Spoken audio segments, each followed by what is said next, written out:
So you're considering selling your home and you're wondering, what is this really going to cost me? Well, the short answer is probably somewhere in the range between 8 to 10%. But let's break that down. 6% of the purchase and sale price goes towards the listing agent and the buyer's commission. Now this goes towards 3% for the listing agent to represent their marketing costs, their closing costs, their taxes, their brokerage, and then 3% for the buyer to represent the buyer's agent. Now additional costs could be 1.78% in the state of Washington for the excise tax. And keep in mind the buyer may be asking you to cover some of their concessions as well.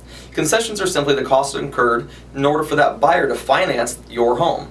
Now, we would call those seller concessions or buyer's closing costs, but it's essentially asking you to pay some of the money because they may only have money for their down payment.